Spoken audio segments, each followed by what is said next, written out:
Welcome to Elevate, the podcast where we dissect exceptional achievers who are consistently raising the bar personally and professionally to produce extraordinary results in investment real estate and ultimately in their lives. Now here's your host, Tyler Chesser. Elevate Nation, welcome back. This is Tyler Chesser. I'm so thankful to have you here, and I'm absolutely blessed and grateful to be sitting here with David Allen. David, how are you, sir? Tyler, I'm great. Thanks for the invitation. Happy to be here. Yeah. Absolutely. Well, I can already tell the calmness, of the world's most productive man is what I like to call you. So I'm super thankful to have you here. And if you haven't heard about David and his work, we're certainly going to introduce you to that and more today. So really excited to welcome Elevate Nation back. And I want to ask you this question that I ask every single time is, are you ready to take it to another level? Because today is that day we're going to be absolutely raising that bar. Our mission is to identify and apply how the best of the best raise the bar personally and professionally to achieve greatness in real estate and beyond.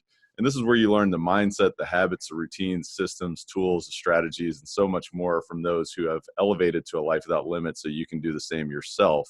And this is absolutely going to be a masterclass today because we got the master himself, David Allen, famous for GTD, getting things done. And I want to introduce you to David. But prior to doing that, I want to remind you, give us a subscribe, subscribe to the show, give us a rating, a review. Tell us exactly what you're getting from this show, because our goal is to impact millions of people and help them realize that anything is possible in your life. And we've got, systems and strategies and mindset tactics to do that. But while all that said, let me go ahead and introduce you to David for the maybe 1% of you who've never heard of Mr. David Allen. He is one of the world's most influential thinkers on productivity, and he has 35 years experience as a management consultant and executive coach, and have earned him the titles of personal productivity guru by Fast Company Magazine and one of America's top 5 executive coaches by Forbes Magazine. The American Management Association has ranked him in the top 10 business leaders. His best-selling book, the groundbreaking Getting Things Done, The Art of Stress-Free Productivity, has been published in 30 languages, and the GTD methodology it describes has become a global phenomenon, being taught by training companies in 60 countries. David and his company and his partners are dedicated to teaching people how to stay relaxed and productive in our fast-paced world. So it is absolutely that. And David, welcome to the show. Tell us a little bit more about who is David Allen, the man behind the bio and behind all the global I'm the phenomena. laziest guy. Yeah, I'm the laziest guy you ever met.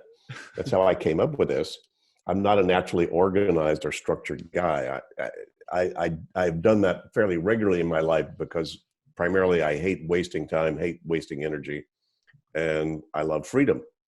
So those were sort of key elements to me in my life, that I always kept looking for techniques that allowed me to stay free and stay whatever, but still be involved in a professional world and in a world and a career that that was intriguing to me and produced value for people and produced money for me. So I've been in that game. But I guess one way to describe this is that through my practices, both martial arts and meditation and spiritual practices and so forth, many years ago, I discovered sort of the value of clear space in your head.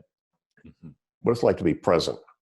Well, come on, if you got realtors trying to walk somebody through a house and they're not present, come on, they're missing opportunities, right? So mm-hmm. The whole idea of being present, being present simply means you have no distraction and you are able to put your full attention and creative thinking and all of your sort of psychological assets, at play, whatever you're doing, whether that's cooking spaghetti or tucking your kids into bed or selling a house. So it's all about getting sort of the clear space in your head. And I discovered that early on. And then as I got into my own consulting practice and started to find out that my life got more complex, more professional, and sort of up-leveled itself, it's pretty easy to get to screw up clear space. So I got very hungry myself for just techniques that worked for that, and got very excited when I found techniques that allowed me to be more free, clear up my head, allow me to more meaningful, space to focus on meaningful stuff. So I found those for myself, turned around and started using those with my consulting clients, and it turned out that the techniques I discovered produced exactly the same results. without exception. More control, more focus, more space, more energy, more freedom to think about what you wanted to think about, the way you wanted to think about them, larger horizon, more strategy, more creativity. All kinds of great stuff showed up when people started to implement these techniques I had discovered. Then a big guy in a big corporation, head of human resources, said, "Gee, David, we need those results in our whole company. More control, more focus, more, all that good stuff." So he said, "Can you design something around what you've uncovered here as a methodology that could be produced into some sort of a training format, so that we could reach a lot of people instead of just one at a time with what you're doing?" So I designed personal productivity training. We did a pilot program for 1,000 executives and managers in their corporation, and it worked. And I found myself, in spite of myself, thrust into the corporate training world. This was Lockheed, 1983, 84. But let me give an apology right now. I have never had a traditional formal course or training in time management, business productivity, or psychology. So this is all just street smarts. This was all just, okay, what actually works? What do I do and whatever. So I had no preconditions about what this should be or what it needs to look like. So I just sort of, created this kind of stuff, I suppose you'd say now, kind of out of the box, because there were a lot of boxes kind of showing up then about time management and productivity, what we're supposed to do. So then I wound up just following my nose, little boutique kind of consulting and training business that I then built. Not particularly aspirational or entrepreneurial myself. I was more of a researcher and educator than anything else. But it was nice to find something that people found of value. So it was just all referral based. I did no marketing for 2 decades. Just picked up the phone. People say, "Wow, I heard about, can you come in and work this?" So I wound up training hundreds of thousands of people in mostly American, businesses, corporations, institutions. And my consulting turned into coaching, one-on-one coaching, desk side with a lot of the senior people in these organizations, that once they kind of caught what this was, they wanted hands-on, kind of solo coaching and working with them. So I've literally spent, Malcolm Gladwell talks about 10,000 hours makes you an expert. I probably spent 50,000 hours, literally one-on-one desk side with some of the busiest and brightest people you'd ever meet, actually applying and helping them implement this set of best practices and watching the results. Finally, after about 25 years, it took me that long to kind of figure out what I'd figured out, and then nobody else had figured that out the same way I had, and that it was bulletproof. You couldn't punch a hole in it. So then I had a bunch of good coaches say, "David, you need to write the book. You might get run over by a bus, and so you might as well put it in a manual, so at least it's there, at least what you've discovered." So that's when I wrote the first edition of Getting Things Done. But that was after 25 years of working with this methodology. I just then decided to sort of encode it into a book form. And that was, it was published in 2001, the first edition. So there's a very short version of a very long story. Oh, that's amazing. I really appreciate you sharing all that. But, it seems like you were literally just trying to solve your own problem in your own life, of your own sort of challenge of overwhelm and, actually kind of peak performance to a certain degree. And then you said, what, maybe I'm onto something here. Let me start sharing this with others. Is that correct? And then you kind of just followed your nose and it just took off? I wouldn't say I didn't feel like I was out of control.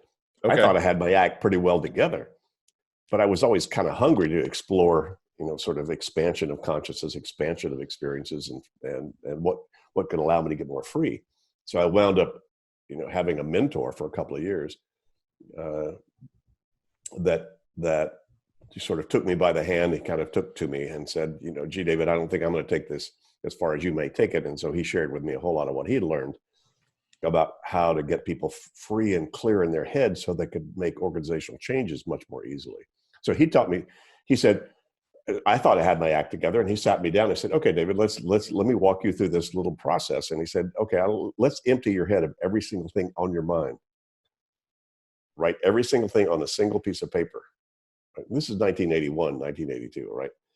So there weren't even planners or no digital tools or anything. So just one piece of paper per thought: buy cat food, hire a vice president, fix the tooth that hurts, whatever. So he had me actually dump all that stuff out. And then he said, "Okay, let's go back through that pile of paper and make a next action decision about these things you wrote down. What's the next thing you need to do about that?" So he started to tell me, he didn't put it in those words, but now, that became sort of some of the core practices of this methodology, which is externalize the stuff that has your attention and make, clean decisions about what you need to do about it, what it means to you. So finish your thinking, and so he taught me about the mind sweep and the next action concept. And I went, oh my God, I felt fine. And suddenly I felt extraordinarily fine. So to me, it wasn't like fixing some major problem. It was more like exploring and experiencing something, much like I'd done with drugs in the 60s, come on, I was in Berkeley in 68. So, and not to escape, but just to explore what are the spaces you could get to, what is all this stuff? I'm glad we're going there, because that's what I thought, the first time I read your book and I looked at it. And to be honest, I told you before the show, I said, man, I looked at your book, it was sitting on my bookshelf, and I said, I'll get to that. It looks a little boring, to be honest with you. And I know I need to get more things done. But then I started reading it, and what you mentioned there in terms of expansion of consciousness did start to occur in my life. I started to feel more at peace, more present. And when I started to implement these things, it's like, wow, I can actually be creative and I can be thoughtful. I can be my best self. And so it sounds like that was sort of the curiosity that kind of drew you in as well in terms of your passion. Yeah, it was. But then it turned out over all these years, a whole lot. Interestingly, Tyler, the people most attracted to what I've done are the people who need it the least. Probably like you. That probably by the time you came across my stuff, you were probably you asked people around you, they would already say you're one of the most organized, productive, aspirationally focused people they know. And right. That's why you were interested in this, because you already knew the value of system, but you already felt up to the edge. You couldn't go any further, and you wanted to go further because you knew you could do that. And so that's been the major audience, frankly, of the people most attracted to what I've done. The cool thing about my life is I've gotten to hang out with some of the coolest, most productive people you'd ever meet, because they were the people most attracted to this. I mean, the people who really need this are just too unconscious to think they need it. Are you someone who is looking to seriously elevate your life this year? I mean, now, this year, 2020, because I want to let you know that I am currently opening up a few coaching spots for people like you who want to close the gap from where you are to where you want to be. And I want to invite you to visit coachwithtyler.com. Again, that's coachwithtyler.com. I have to tell you, this is not for everyone. This is only for those who are defiantly committed, those who are decisive, those who are coachable, those who are resourceful. They're willing to do whatever it takes. They're willing to sacrifice time, energy, and invest resources into themselves to get to where they want to be, to live life at the highest level, and to elevate to a life without limits, exactly what we talk about on this show. If that is you, I invite you to visit coachwithtyler.com. Again, that's coachwithtyler.com. Right. Yeah, no, I couldn't agree more. And, our audience is, many real estate investors and many people who are just committed to, raising the bar in their own life and pushing the limits. And, in that, I know I can attest to this personally. It's like when you push those limits, more things come in and more opportunities come your way. And it's like, whoa, you start to get to this point where it's like, how am I going to do all this, or how am I going to do any of this? Because you get analysis paralysis and you start to get to a point where it's like, oh my gosh, I don't know how to handle this input and how to maximize my output. And so, really what you talk about in terms of, doing that, it's a process. And so I'd be curious, was that your experience, or you see that? Yeah. Well, not only that, Tyler, those people, this audience listening to this right now, it's how many plates are you spinning right now and how many hats are you wearing? Right. Much like the same issue of startups and entrepreneurs that have to wear a party hat, they have to wear a count the pennies hat, they have to wear a marketing hat, they have to wear a hiring hat, they have to wear a firing hat. Oh my God. Yeah. And so when you have all those roles, because a lot of the people in the real estate business, at least from my, there's obviously big real estate companies, but most of the people I would imagine the majority of the people that you're dealing with are people that are much more have their own game and have sort of built their own organizations, built their own staff, built their own game in terms of what they're doing. Yeah. But even so, I mean, a lot of the large real estate organizations are big champions of my work. But yeah, it's all the different things that people have to then keep track of. Yeah. So it's not just the volume, but it's the different variety of stuff. Mm-hmm. And for the different variety, boy, it's so easy to get down in the weeds and forget strategy. It's so easy to get down in the weeds when you're dealing with whatever and forget the bigger picture. So a lot of what my methodology is about is being able to externalize all those commitments at all those different levels, and then give yourself the opportunity to then lift up to whatever horizon you need to look at. Say, wow, this next week, what do I need to be aware of? Wow, I'm having a meeting with this particular major client. What do I need to be aware of? And so all of those, sort of require the beforehand, the clarification of the contents of my commitments and the things I need to be aware of when I move into those contexts. And that's the algorithm I figured out. How do you get that meeting off your mind? How do you get that client off your mind? Because there's an inverse relationship between on your mind and getting done. So anybody listening to this that's got stuff, projects that are bugging you, that are waking you up at 3 o'clock in the morning or whatever, that just means you're not appropriately engaged with it yet. There are decisions about it you haven't made about what you need to do. What are the active moving parts? And where do you need to park a reminder of that for you or the right people to see at the right time? So that's off your mind. So inverse relationship between on your mind and getting done. The more things are on your mind, the less it's happening and you're the bottleneck. I just figured out the algorithm about how do you clear that. And so clearing it doesn't mean you finish all that. It just means you appropriately engage with it so your mind is clear, and the right people and you particularly are going to see the right things at the right time, to let you know what to do. So it sounds simple, but that's a challenging thing to do. If you really are going to, curate the subtleties of the commitments people have, with themselves.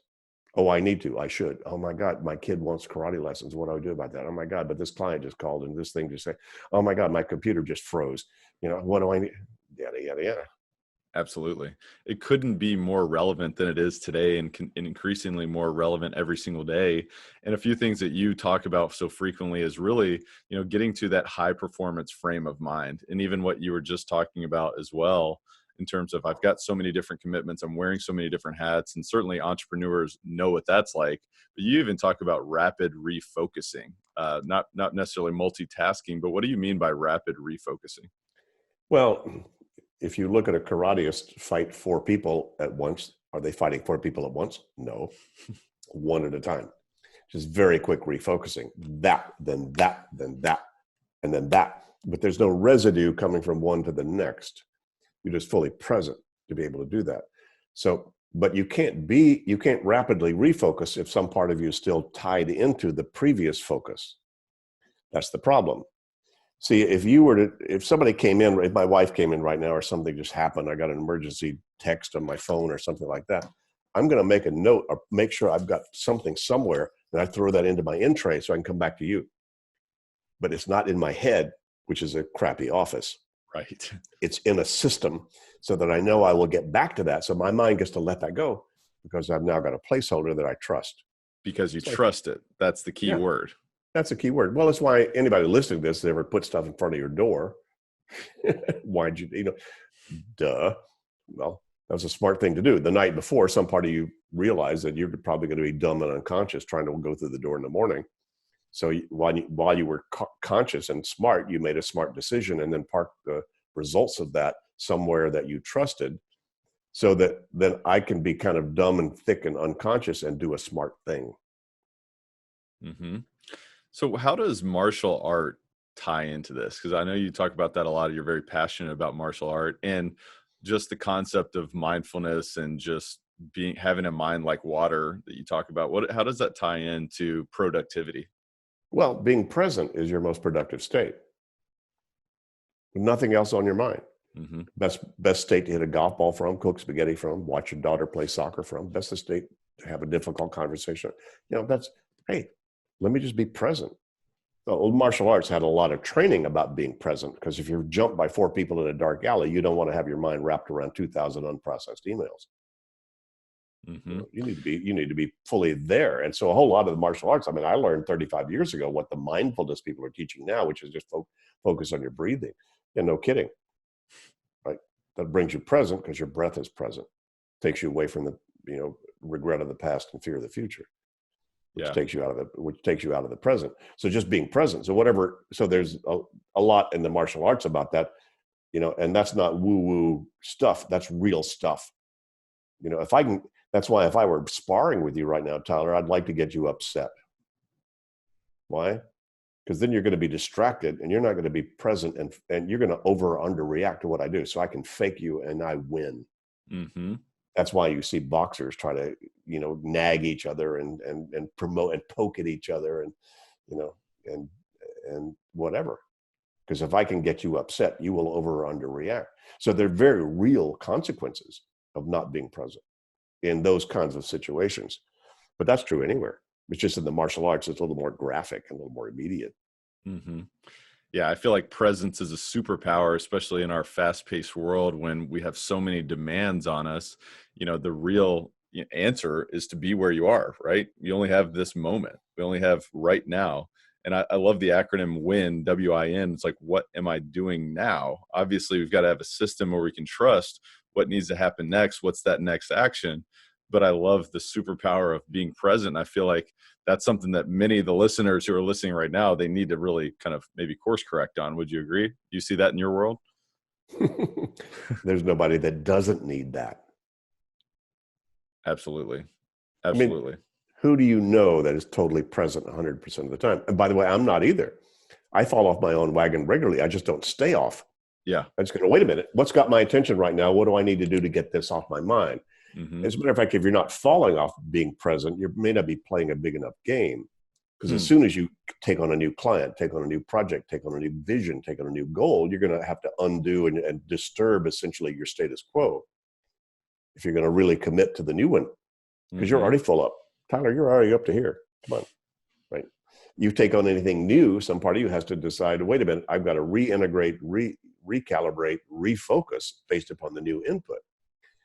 So there's nothing new in the world except how frequently things are new. And that's why, GTD is sort of spreading around the world right now, because how many times did your parents have to totally reintegrate, recalibrate, and refocus their lives and their life, career and lifestyle? How many times have you done that already and may still, right? So that's the big difference. And there's nothing new in terms of, people ask about the technology. Well, there's no difference in the technology. Come on. I wasted time when I was 14 with my girlfriend, 2 hours on the telephone. What's the difference between that and social media? I mean, it's the same thing.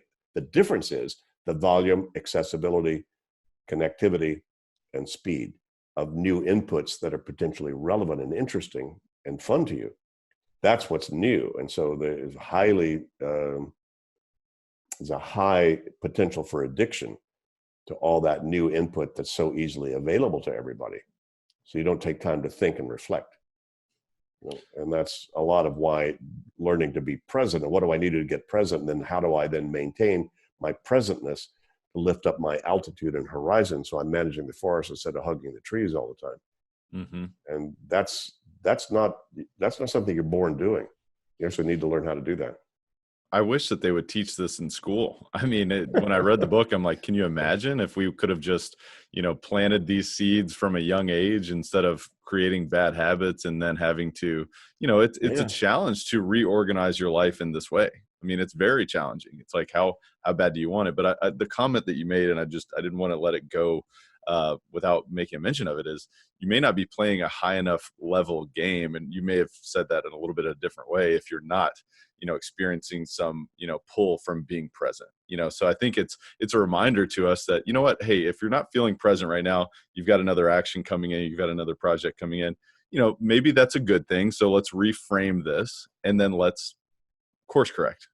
So I just manage it. Yeah. You just manage it.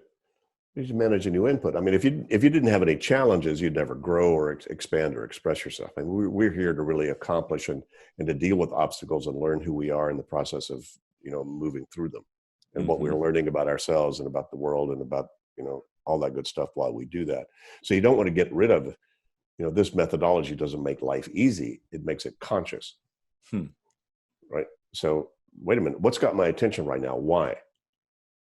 See, I don't give a hoot about what's in your email, Tyler, right now. I can share it with you. No, thanks. Well, that's fine. You can show it to me, but I don't care. I care about mine. I care what things have shown up into my world, that I deal with those appropriately.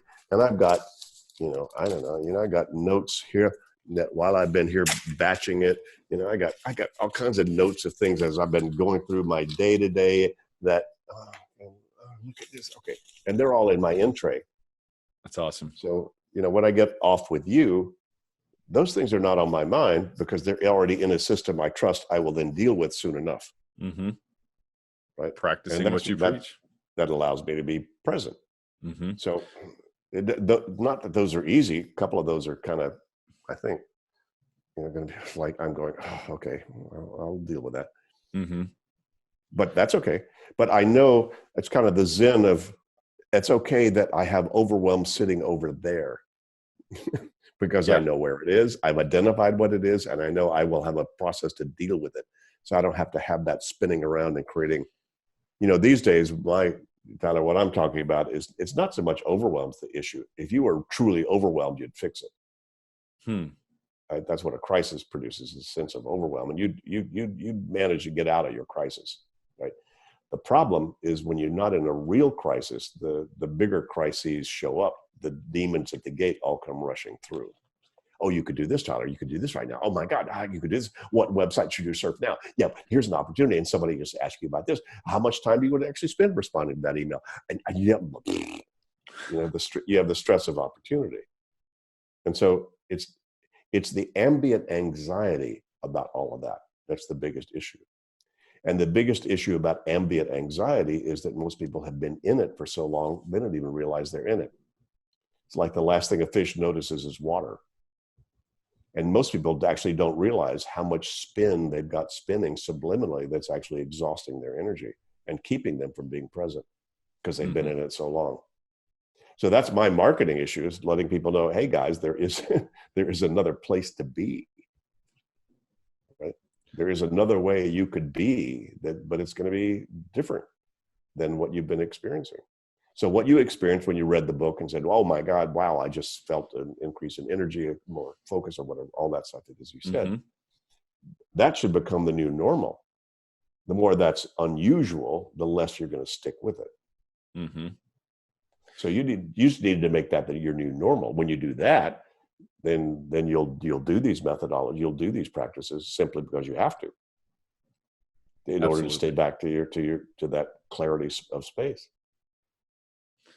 I couldn't agree more. And I love the thought of, really even more so from just the incoming, but from the creative aspect, of the space that this gives you to then create a vision for what you're looking to accomplish and the life that you're looking to create, and really kind of going 50,000 feet above, the planet and looking down on your life and saying, here's what that looks like. And even going further down, 30,000 foot, 20,000 foot. And then, each year, each month, and then going into what's the next action. And to me, it's such a simple process that, many people are not aware of.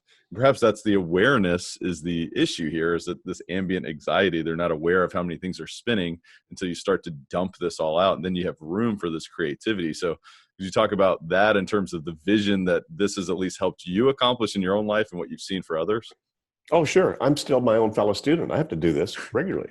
Yeah. I don't stop. I just identified what we're all in all the time. You don't end with having to deal with new things that show up, new decisions you need to make about them, organizing results appropriately, stepping back and reviewing the gestalt of the whole picture so that you're making confident choices about how you allocate your attention and your activities and your resources.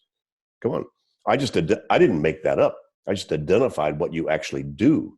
If you're going to get your kitchen under control, you identify what's off, you clarify what they are, dirty dish, clean dish, spice. You then organize those things based upon where they need to go. You then step back and reflect on the whole game, and then you pull out butter and melt it, right? For appetizers for your guests. So I didn't make that up. It's just those are very different practices. Most people just don't do that about their life. But it's how you get your kitchen under control, how you get your company under control, how you get your consciousness under control. I just identified what that was as an algorithm or as a formula. But, and again, if it were easy, I'd have to find another job. So I love, slow learners with money that are attracted to what I do. So That's awesome. That's awesome. Well, I don't mean to be facile about that, but the truth is, it is not something we're born doing. And it is something, especially since knowledge work showed up 150 years ago, where you actually have to think to figure out what to do, as opposed to doing is obviously in front of you what you need to do. Right. David, So, what's the best way to implement this across teams? I know you work with organizations to do that, but I know many real estate entrepreneurs and entrepreneurs otherwise, the only way for them to scale what they're doing is to build a team, to build an organization. And of course, you got to lead from the top, right? And you got to do your thing. You got to create your own systems. But how do you, is there any suggestions that you would point to? Sure. Well, I have two.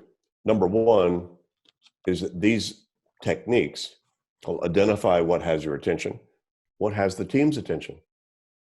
That'd be my first question as a consultant. I walk into the team, call, what's got the team's attention right now? What's not on cruise control for this team? And we're going to make that list. And then I'm going to say, great, let's take them one at a time. What is that? Tell me exactly what that is. What's your desired outcome? What's the next step? Who's doing it? And then we're going to say, and who needs to keep track of that? Where? Who needs to then review and reflect on what that content is? How often? So, come on. Could you have any better conversation for a team to get it under control with what got the team's attention and how to allocate its resources than that conversation? But that's just those 5 steps: capture, clarify, organize, reflect, and engage. That's all that is. It doesn't take the engage step with a team, because the engage step says, okay, who got that? So then, suggestion number 2, make sure everybody on the team gets GTD, so that you don't have to have another meeting to fix somebody who screwed up. Yeah. Right. So they got it. They got the accountability for it. Anybody who cares that they come back to it's got their own waiting for list. Believe me, you move way up the food chain when both the team make sure it has this thought process built into the team interactions, and that the individuals on the team have built in these best practices, so that you don't have to keep, come on, crappy meetings create crappy emails, which create crappy meetings. What did we decide and who got that and how come we didn't? Let's have another meeting. Oh, give me a break. That's the biggest issue out there, are emails and meetings that are unconscious, that are just trying to fix cracks in the system that the individuals and the teams themselves were not, because they weren't focused on outcomes and actions and accountabilities and roles. So there's a lot that goes into that, anyway, that's the short answer. The short answer is to ask the right questions here in terms of what has the team's attention, but then also giving them the resources to own this process themselves. Sure. Right. And probably number 3, which is who owns the team and the team's outputs. What's the purpose of the team? What's it designed to do? And who's going to be accountable for making sure that happens? Because they're the people who have to decide how often that team needs to come together, what's missing in terms of what we just talked about. If you don't have that, people are just going to flounder around. That's one of those, whenever 2 or more responsible, nobody is. And just people then just wound up bouncing around and going, something should have happened. Hope it wasn't me. Oh God, we need another meeting. Yeah, it's amazing what can happen. And one thing that was a big takeaway for me when studying this process and studying what you do is it's just so amazing. You start to realize, all right, the awareness of the fact that you have a project that's ongoing, just having that in front of you, like your weekly review as an example of, okay, we've committed to these different projects, whether it's personally, professionally, or otherwise. But the fact of just keeping that in front of you helps you continue to move forward and always asking that question, what's the next action? It seems so simple, but that building that process into your life is totally transformative. It is. Absolutely. So back to your question about teams, who's going to hold people accountable to doing that? And if there's nobody designated to be accountable for the result of that team's outcomes, forget it. Just let people flounder around. Yeah. Till somebody says, whoops.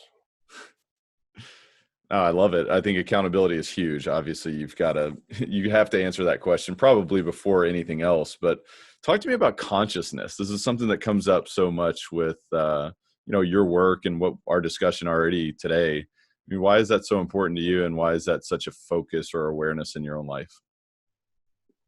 I know it's a Well, very difficult question to answer, probably. no, I don't know what we mean by consciousness. It's just like, what are you aware of at any point in time, and who are you, and who's thinking that?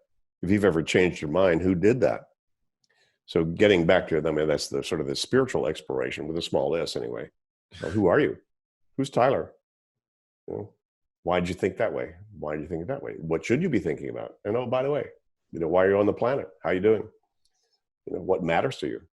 So all those kind of things, come into, those are the different horizons, as I say. In a way, I know it sounds a little silly, but people go, well, there's efficiency versus effectiveness. And I go, excuse me, it's all efficiency. You're only effective when you're efficient toward a horizon you're focused on, right? It's all efficiency. How well are you doing your life purpose? Mm-hmm. How well are you manifesting your vision of career and lifestyle? How well are you? I mean, if you know what you're doing, there are only two improvement opportunities: efficiency and style. If you want to get out of your room right now, you got two, and you want to get out of the room, you could say, okay, here's the easiest way and the simplest way with the least amount of effort I can get out of my room. That's the efficiency factor.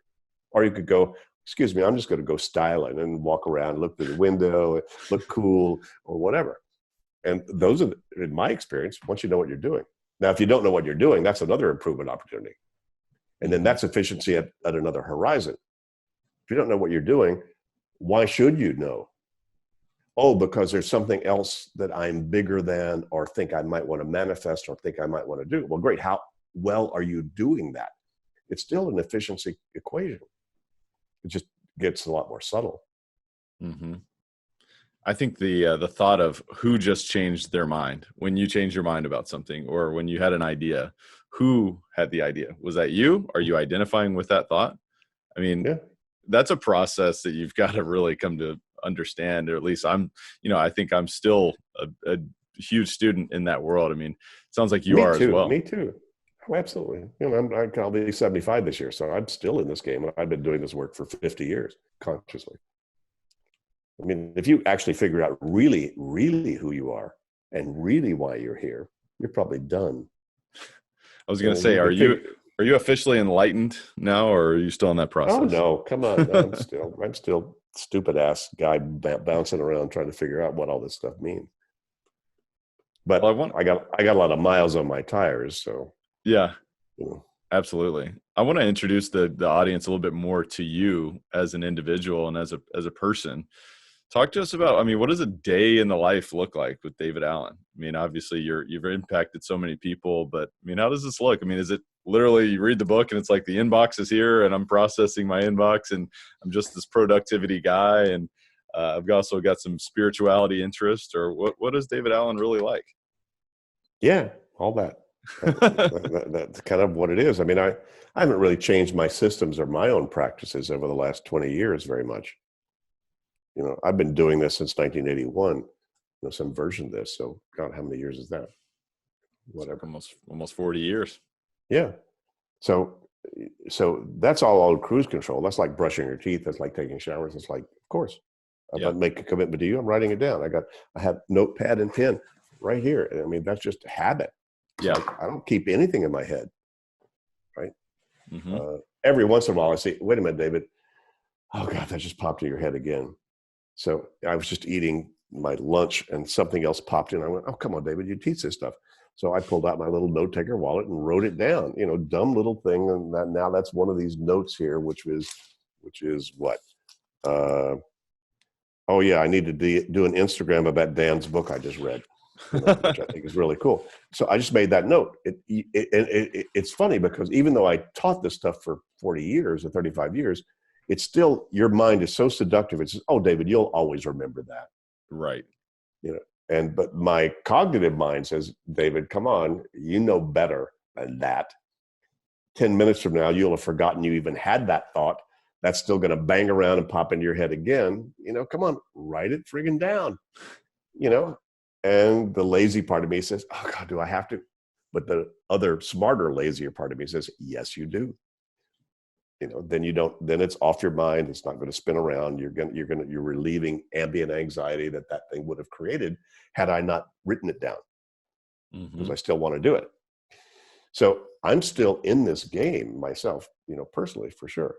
So if you want to know what my day looks like, my day starts the night before, where I look at the hard landscape. What are my external commitments I have for the next day or two, so that I can sleep as long as I can sleep. I love sleep. Good stuff. So again, I'm not a motivational speaker. I sleep as long as I can. I am as lazy as you've ever seen, but I just do all this stuff so I can maintain a clear head, so I can follow my spontaneous, intuitive hunches about what to do. So that's pretty much what I do, is what I feel like doing. Yeah. I have the freedom to do that because I do this methodology. Doing what you feel like doing is only good for so long, until you get the ramifications of what happens when you let stuff fall through the cracks, or you are not keeping commitments or recognizing commitments that some part of you says you really ought, would, could, should, ought to do. Mm-hmm. Yeah. And I'm a huge believer that really, you need to develop these systems in your life, and you also need to consciously develop habits in your life, to really accomplish this. And, what you're describing is really the magic and the mundane of preparing for your next day, so that then you can have a great night's sleep. And, I think so many people poo-poo on sleep and say, hey, I sleep 4 hours a night, and I'm, work 100 hours a week. And I don't know how long that can last, but I don't know about you. I've studied sleep and how important that is, and what that can do to your brain if you don't have the appropriate sleep. So maybe there's something there that you're saying. But I mean, beyond that, what other conscious habits have you developed in your life? Well, I meditate regularly. I take walks regularly. We have a dog that opens our heart whenever we open the door and take her out for a walk.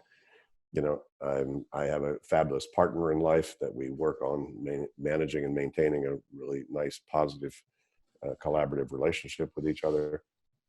I picked up the flute again after 30 years. I hadn't played the flute in 30 years, decided to pick up another one. I'm staring at right now a blank canvas, because I started acrylic painting, 2 years ago. And I stay engaged with people like you that are asking questions like this. Again, I just read a fabulous book. It's called Successful Aging by Daniel Levitin.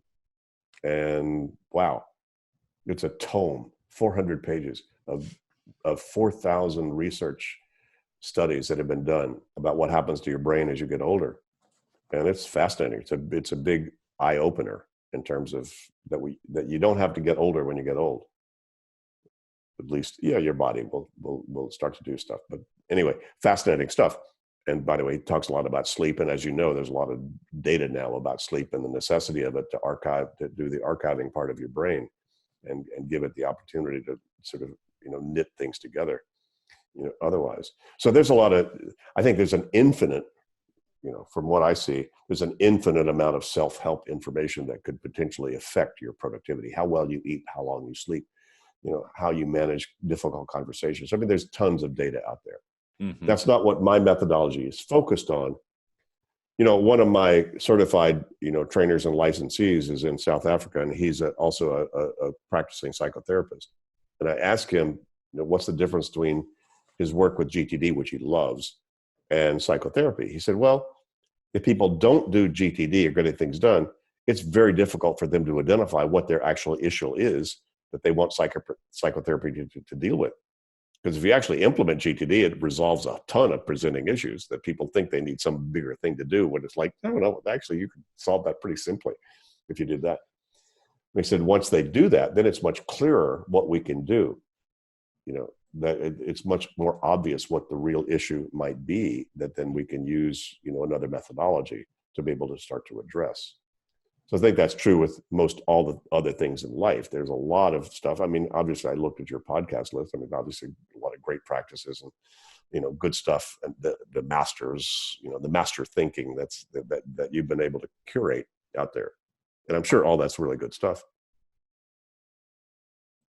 Yeah. So no, I don't know if that answered your question, or just let me ramble. Well, hey, we love listening to you ramble, because you've got a beautiful mind there, and you're certainly successfully aging. There's no doubt about that. But with the space that you've created just through your habits over the past 40 years, and giving yourself the opportunity to be creative and be curious and grow and learn. I mean, is there anything recently substantially that you've really changed your mind about, maybe over the past few years? No. Got it all. No, I understood all the things to keep working with.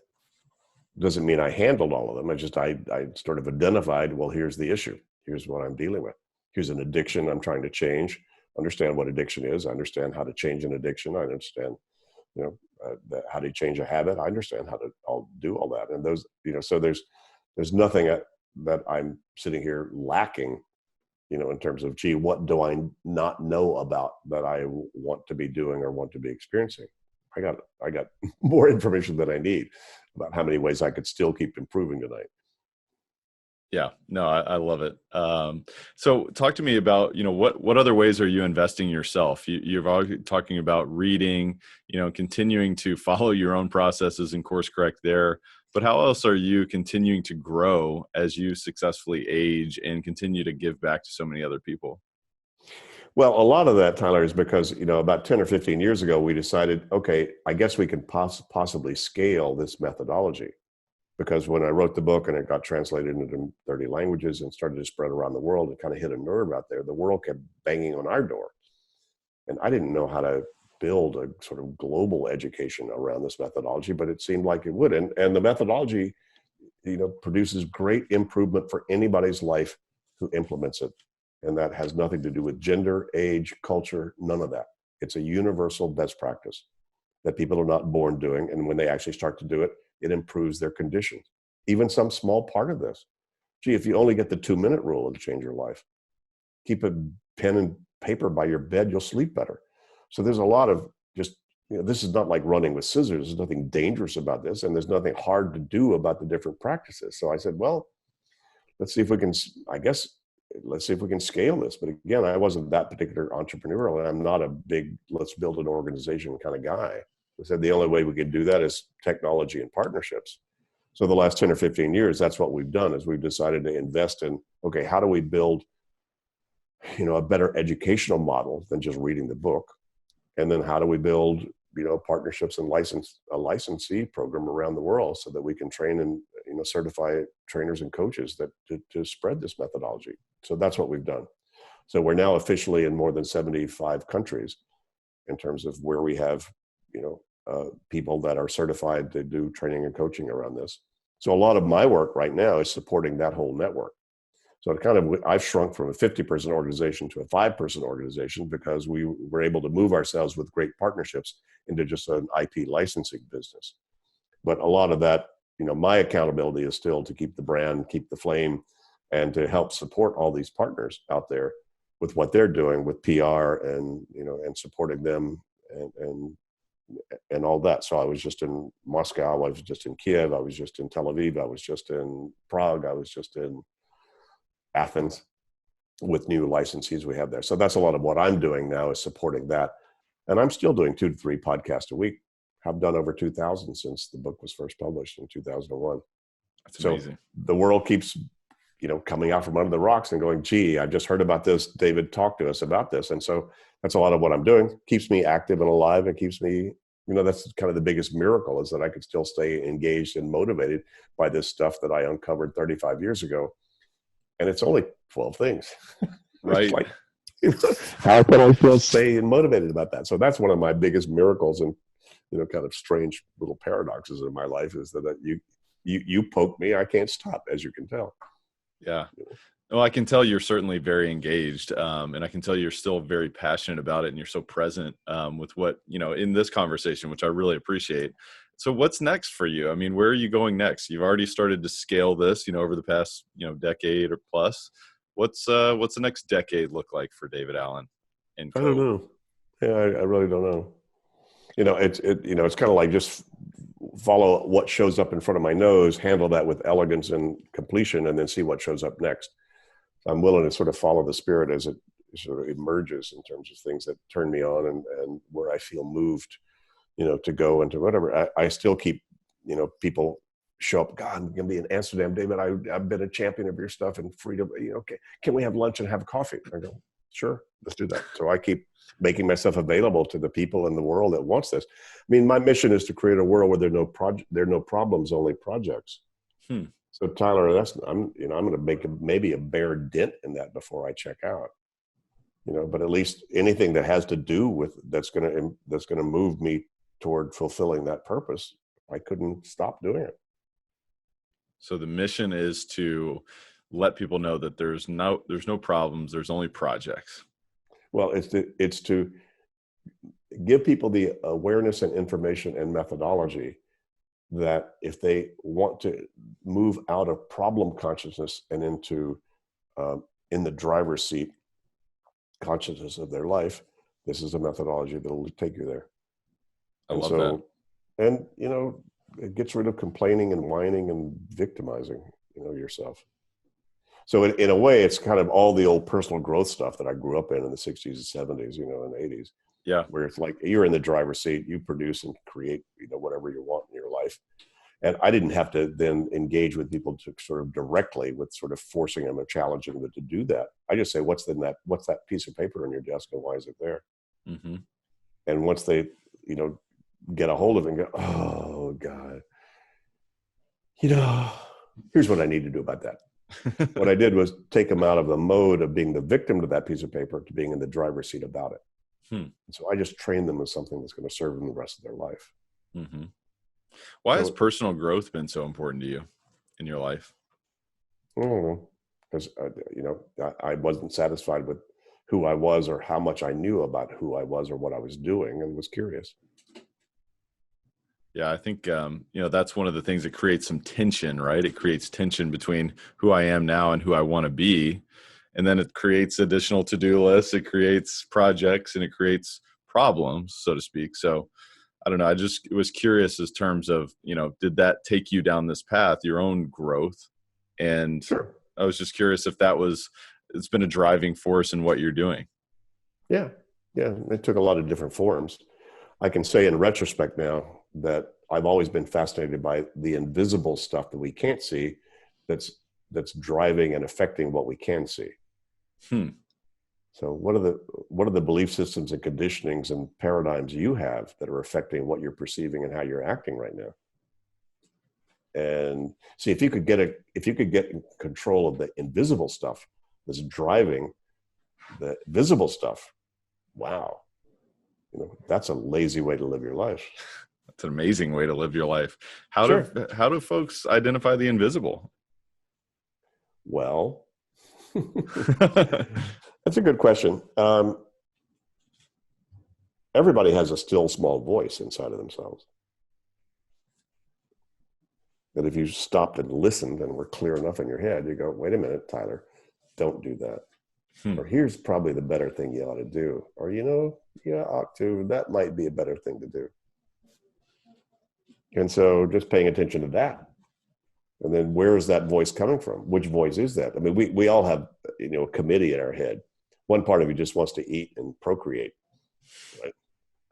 Another part of you says, I need to listen to Beethoven, or I need to produce a great novel, or I want to change the world with some beneficial thing that I come up with.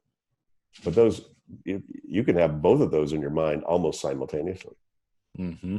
So then it's just learning to make choices about where do you put your attention and focus, which voice are you listening to? And then how well do you listen? How well do you recognize which those voices are, which ones you trust? I love it. Listen, take the time to listen, give yourself the space to listen. And this is an amazing conversation, David. I want to be respectful of your time. And I want to transition into what we call our rapid fire, our rare air questionnaire, because we continue to raise the bar. We continue to push the limits here and expand, beyond really what others thought were possible. And I've got a few questions for you, and you've got a big, beautiful stack of books here. I'd love to know what are 2 or 3 of the most impactful books you've read along your journey? Well, I'll tell you the last 2 or 3. I just read, as I mentioned before, Successful Aging by Daniel Levitin. Fabulous book of research in the brain and its evolution and what affects it and affects our ability to be able to think appropriately and stay active and engaged as we age. Fabulous book. Right before that, I finished a deep biography of Erasmus. Since I'm a quasi-Dutch person and intend to immigrate, it was fascinating. So Erasmus is a kind of a hero of mine now. Fascinating guy, what he did in the 1500s. And then before that, another fabulous book called The Antidote, by the way. Great book by, I just look it up, The Antidote. The subtitle is Happiness for People Who Can't Stand Self-Help.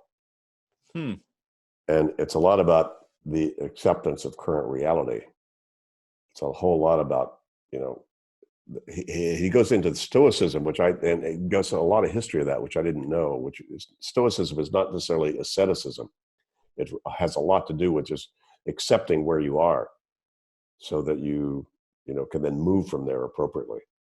So, and great book. He writes really well. Oliver Burkeman is his name. He's a GTDer, by the way. So, of course he is. Great book. So is Daniel. So a lot of these folks. What else? Those are the last three, anyway.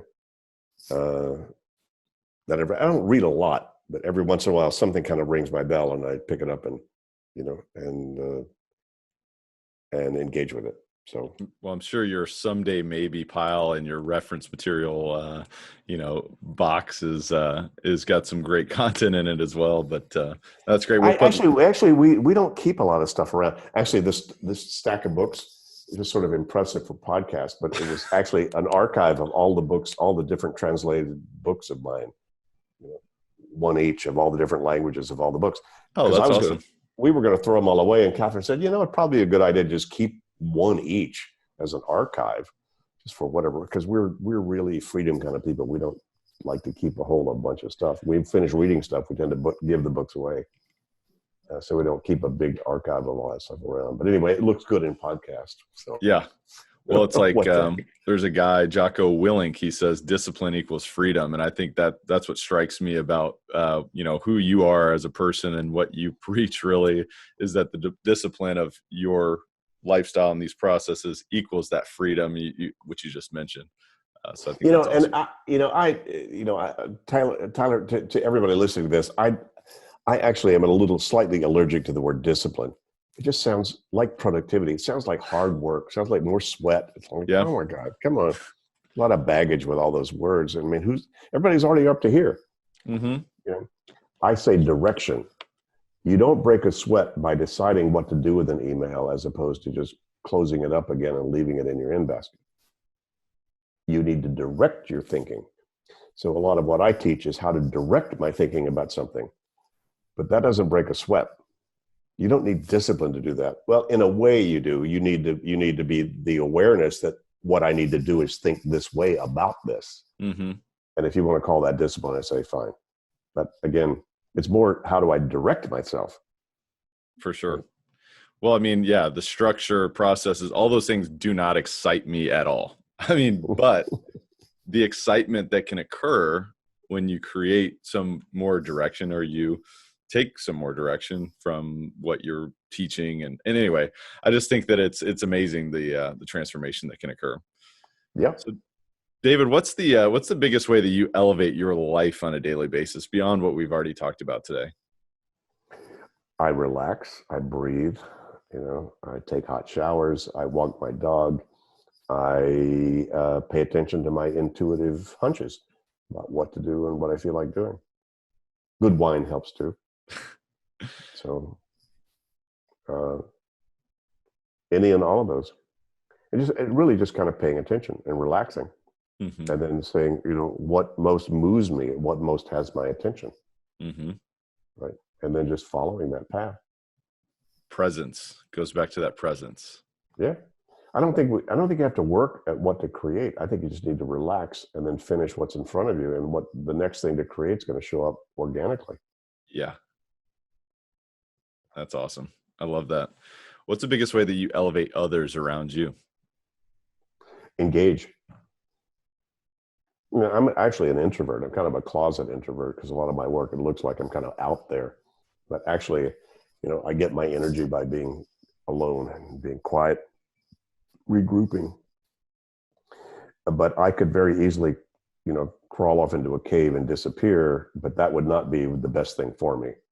Yeah. So the best thing that keeps me engaged is engaging with people, being willing to have lunch with somebody, being willing to have coffee with somebody, being willing to do an interview with somebody, being willing to do, I think out of 2,000 invitations, I probably refused about 3 or 4 that just seemed a little sleazy in terms of what they were doing. But otherwise, it's like, hey, just engage, being willing to be available to people, and then let show up whatever shows up with as much loving and presence and consciousness as I can give them. That's awesome. Well, definitely appreciate you engaging with us today. I mean, this has been a ton of fun. Any parting thoughts or words of wisdom for Elevate Nation? Yeah, your mind's for having ideas, not for holding them. Stop using your head as your office, folks. It's a crappy office. And the cognitive scientists have now proven what I learned 35 years ago, which is your head, as soon as you have more than, now they've proven, as soon as you have more than 4 things you're trying to keep track of in your head, you're going to denigrate your cognitive process. You're not going to be able to think as well or as fast or as clearly or creatively as you could if your head's empty. So do what you need to do to get stuff off your mind. But that's not free. You can't just ignore it. You actually have to go through a designated process to do it. So, hey, if any of this inspires you and you haven't read Getting Things Done, get the book. Absolutely. Get out of your head. Get out of your head. I could not have said it better myself. And David, I definitely want to thank you again so much for taking the time today. It's been an absolute pleasure. Tell the listeners how they can engage with you. Obviously, you're engaging with us, but how can they continue to follow you along? Well, there's several books. I've written 3 books and co-authored 2 more books in the last year or so. And just go to Amazon if you want to do that, or your local bookstore. I like to support local bookstores these days. So yeah, go to your local bookstore, get a book, see anything that kind of rings your bell. Just trust your intuition about what to do. Our website, gettingthingsdone.com, has a listing. If you want to look into training and coaching, it has listings of all of our licensees and trainers and coaches around the world where they're doing public seminars and are available. So wherever you are, if you're interested in doing that. If you're in the US, Vital Smarts, great company out there as our partner delivering our training, and GTD Focus delivering our one-on-one coaching. So anybody interested in any of that, which is very powerful stuff, just go to the website and you can see who they are and then check with them and they'll have a lot of information for you. Yeah, and if you're in Amsterdam, reach out for coffee. Maybe David would take you up on that and engage with you. And I would highly encourage you to look up David's work. I mean, it's absolutely transformative and has been for so many people. It certainly has been for myself.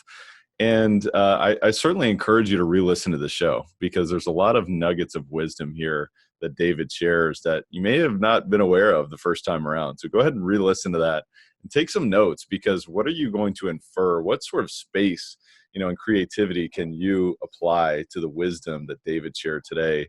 And, you've got to take massive action. You've got to go ahead and implement, learn what he's teaching and implement into your own life, and share this with someone else. Take a screenshot of this and tag David. I know he's on Instagram and Twitter and, all these different places. So tag him in your post, share this with someone else. And, the teacher is really who learns the most. And, that's really how it anchors into your own nervous system. And that's how you create something great within your own life. And it's also the right thing to do. So with that said, David, thank you again. I really, really appreciate you being on the show today. Tyler, this was fun. You're great to do. And take his advice, by the way. You learn by teaching. So pass on whatever you've learned with somebody else, and it'll solidify for you. Absolutely. Elevate Nation, thank you so much for tuning in, and we will see you next time. Thank you for listening to Elevate. If you enjoyed this episode, be sure to rate, review, subscribe, and pay it forward by sharing with a friend. Most importantly, take this opportunity to elevate your results by taking immediate action on what you learned. For more, visit tylerchesser.com.